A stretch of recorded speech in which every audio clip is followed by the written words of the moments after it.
his father died and we were poor and he was bullied when he was younger because he wasn't cute and this and that. And so the white man don't give a damn about them excuses. And if you let your son get by on excuses when he turns 18 years old and enters the real world, those invisible crutches that you gave him are going to be taken away from him. And he will not be able to stand on his feet. It's amazing when we hear our sisters say,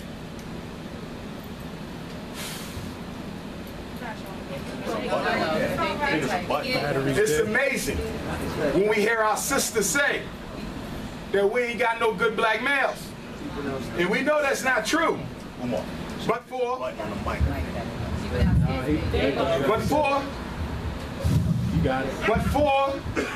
those few men who are not what we need them to be, black woman, stop looking at his father.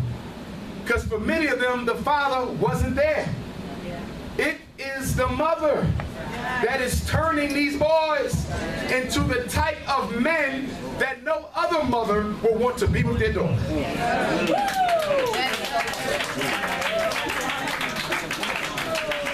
When I go speak at the juvenile detention centers, and I ask those young men, where did you get these beliefs from?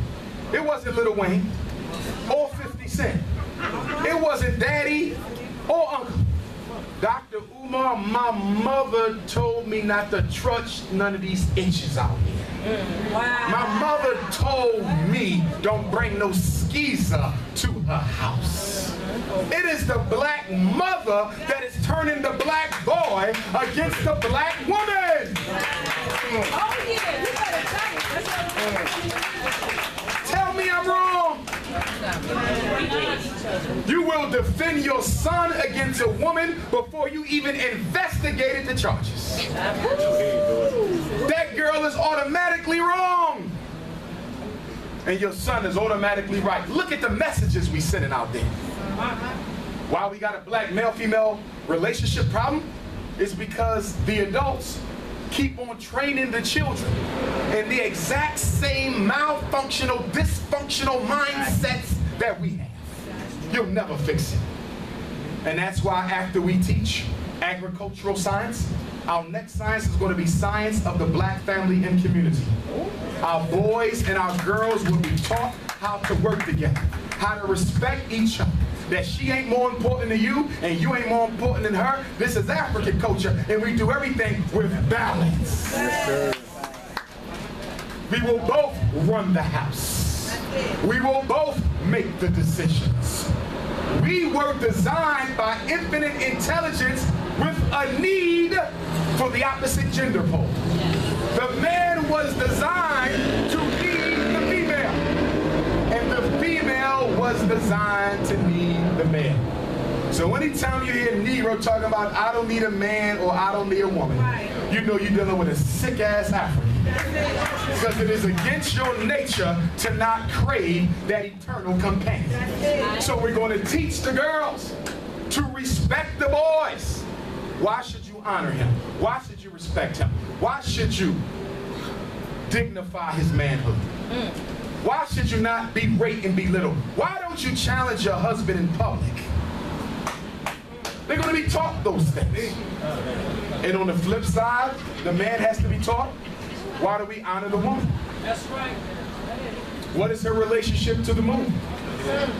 Why does she have a 28-day cycle and why does the moon have a 28-day cycle? Why is the black woman considered the mother of all water? And how does that relate to the fact that she carries every one of us in a sea of water in her belly for 9 months? Why is it that the black woman was the first symbol ever used for God on earth? Before we ever called God a he, God was a she for 2 million years. We have to teach our boys that every part of the black woman's body is not to be sexually objectified. That's European culture, not African.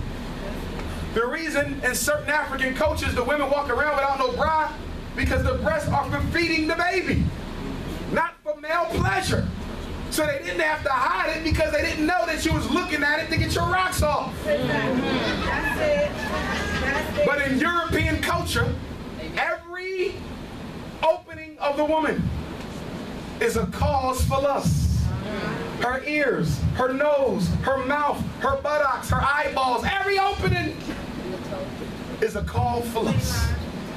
And unfortunately, a lot of us have fallen into the sick European sexual types of issues.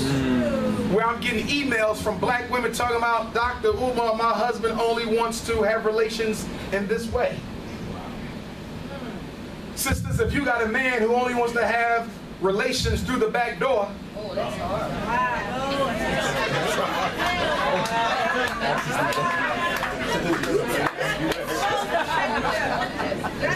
you dealing with a switch hitter. Back door. Had another sister say, not only does he only want to come in the back door, The other one too. he can only climax through the back door. Get your stuff and get the hell out that house as fast as you can. I know that's right. Because the down low is a big problem we got. And the AIDS rate that we have is going through the roof because of down low brothers. And I'm telling you, you talking to a therapist. Some of the black men who have confessed to me that they were gay blew my damn mind. The most masculine, thuggish brothers in the hood. Dr. Johnson, can I talk to you? I got something I need to talk to you about. I'm married with children, but I love intercourse with males. Because I was molested as a male, and it was my first sexual act, and I don't know what it was about the first sexual act, because I hate the fact that I was raped, but I still crave the experience. Why do you think homosexual black males have the highest suicide rate? That's why I'm totally against homosexuality, but I'm not going to go out here and grab a gay brother on the street and just start beating him up or disrespecting him, because I know I might push him over the edge. Right. The irony of the homosexual situation is most of us are responsible for them becoming that way. And you know why? You don't know how to choose your damn babysitters.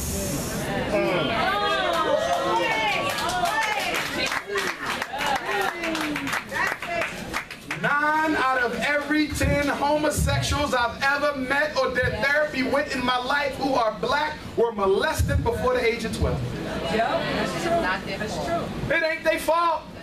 We the one who let somebody take their damn innocence, and then some of us got a nerve to know who did it, but because it's Uncle Johnny or Grandpa Rowdy,